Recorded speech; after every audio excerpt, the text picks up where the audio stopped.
You are listening to the Profitable Content Creator Podcast. This is the place where content creators come to learn how to create profitable content that positions themselves as an authority and grows their online businesses. Get ready to take your content to a whole new level with your host, Kristen Poborsky.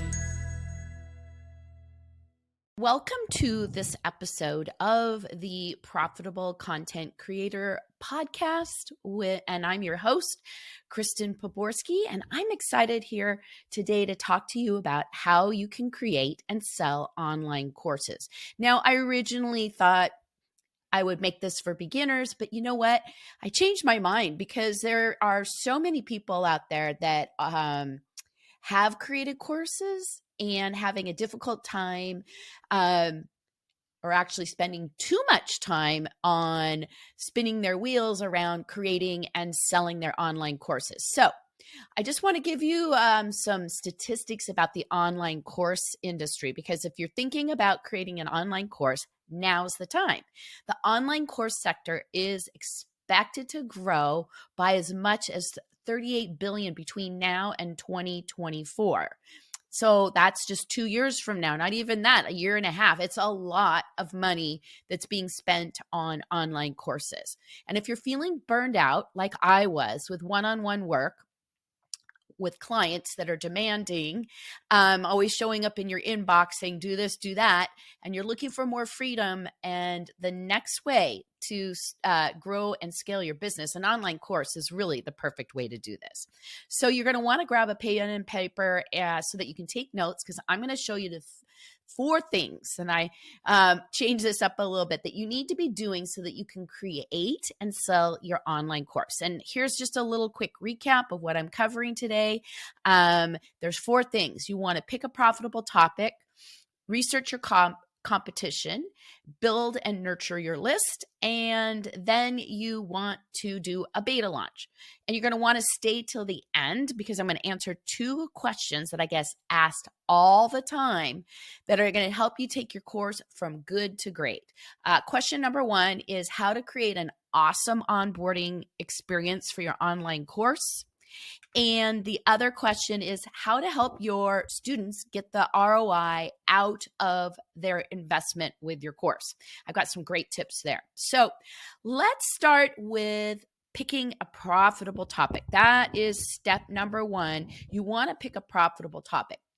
And I found that actually the easiest way to do this is pick something that you are already getting paid to do by your clients. So if you have a one-on-one coaching practice, or you're doing a service, you're a service-based industry, you can take anything that you're doing and turn it into a course. You're getting paid for it. So you're pretty much kind of validated whether or not it's profitable. It's exactly what I did for myself when I created my first course, 5 years ago.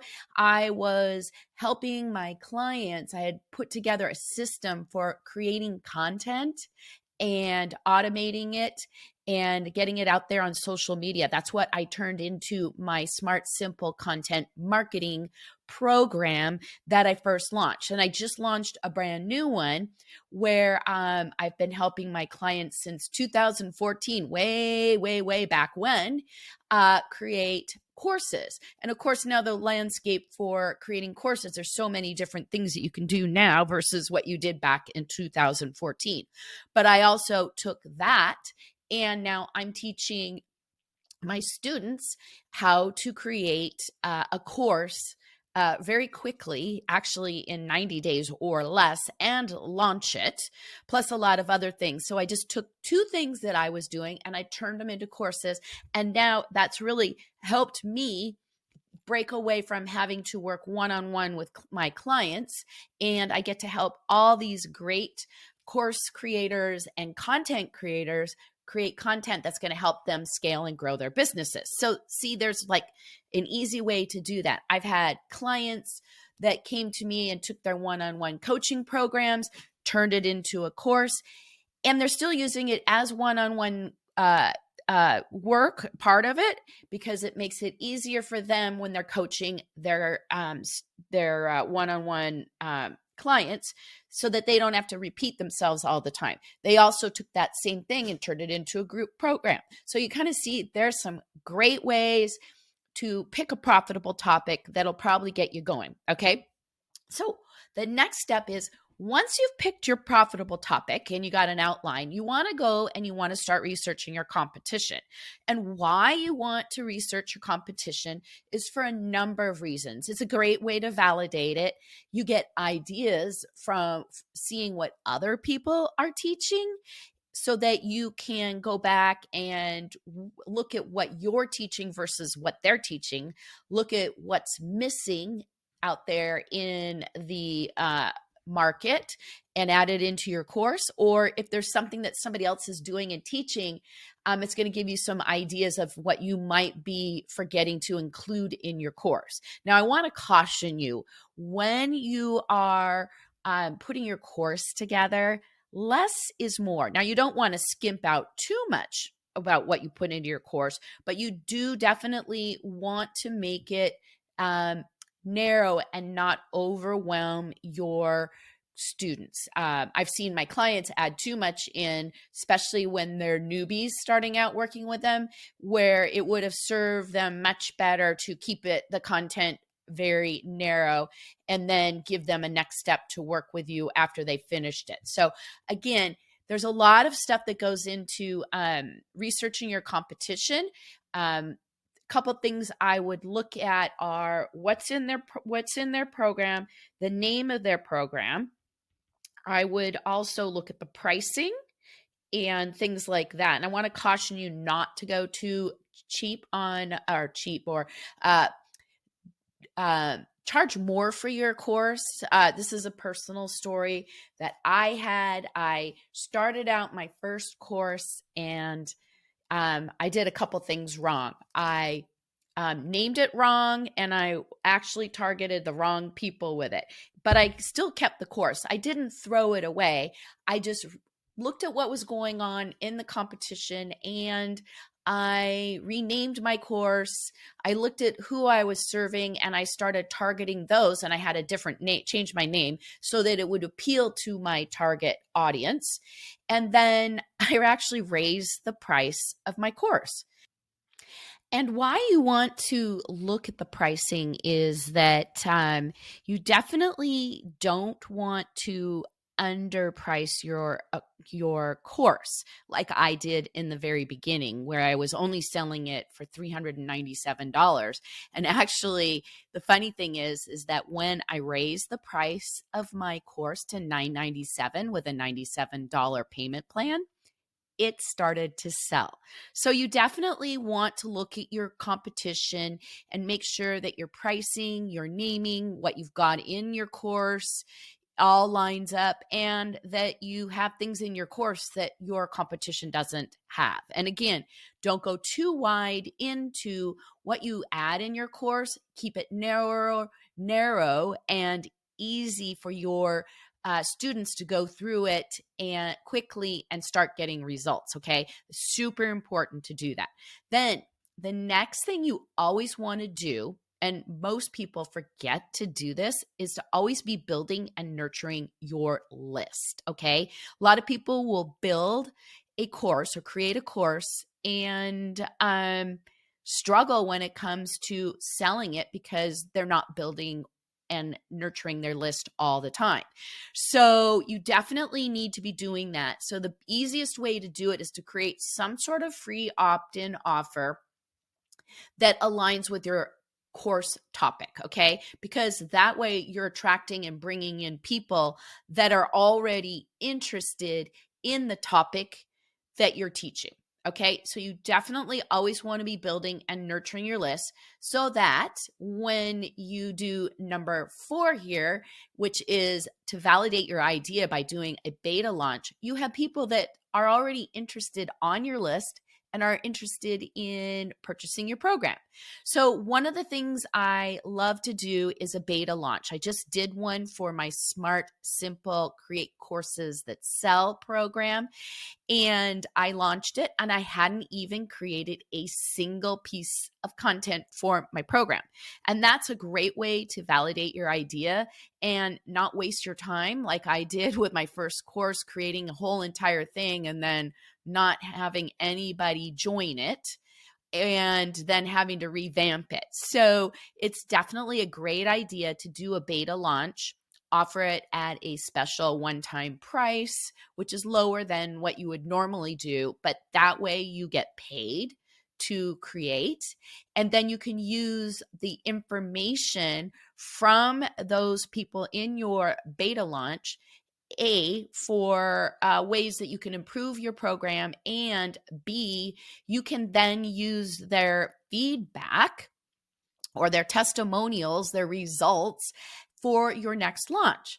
And the other thing that I like to do is I always follow up a launch with a FOMO promo. This is like a little bonus tip where you go 30 days out and you offer your course again, and you start telling people that didn't join, here's the results that people are getting in your course. You open it up again for 48 hours, and that's a great way to get more people into your course, okay?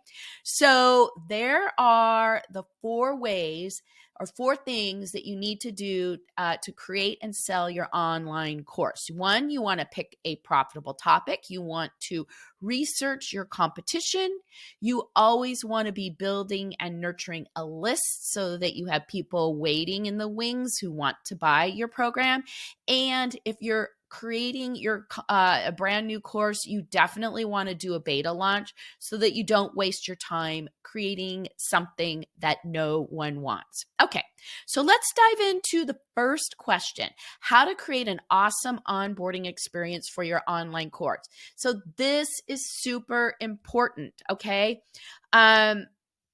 The one thing that you want to do when somebody signs up for your online course is to send them an email immediately with a link to your welcome section. So if it's a beta that you're doing, you definitely want to have a welcome section, alt section done with a roadmap or something like that, or simple dates, checklist, whatever. You want to let them know what to expect, okay? So you definitely want to do that.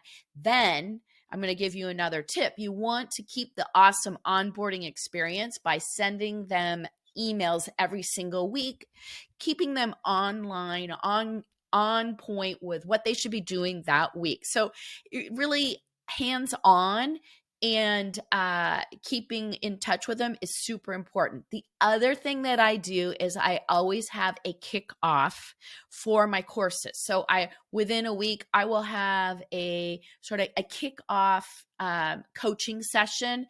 And that really helps because I'm hands-on with them right away. They're getting time from me, and it really gets them excited about going through my course. Okay, so the second question is how to help your students get their ROI out of your investment. So what does ROI mean? Return on their investment, okay? What you want to do is set them up so that they implement all the way through your course, okay? Again, that onboarding experience really helps with it. If you give them a roadmap and then you follow up with emails, definitely that will help them get their ROI. Because really, how many courses have you taken that, you got them and you might have gotten part of the way through and you gave up, right? Well, having these hands-on like emails and then coaching sessions with them really helps to keep people implementing all the way through. Then what I do is I set up my content so that it gets released, or how I have them work through it. I design my courses strategically this way that one week they're listening to the training, the next week they come to a focused work session where I have people come join me for 2 hours. And we do Pomodoro sessions, which are 25-minute time sessions. We sit down and we just work on whatever they're working on in the course. That is really super key, super great way that I get them implementing what they're learning and how to get them creating and implementing and getting results quickly. Okay. So it's just super important to do that and to get that onboarding and to follow up with that weekly thing. Now, I actually have a third question I'm going to answer. So how do I get students that are stuck or reluctant to implement in my course? Here's some things that people will give up in your course. So if you can add something that will help them with their mindset, that's great.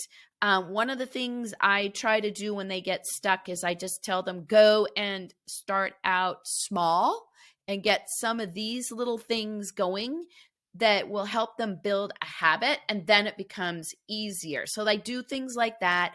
I will reach out and say, all right, to the people that I know that are not progressing, do you need help? What can we do? Do we need to have, can I have a coaching session? Whatever they need to do, because really we're all here because we want to serve more people and we want them to get results. Okay.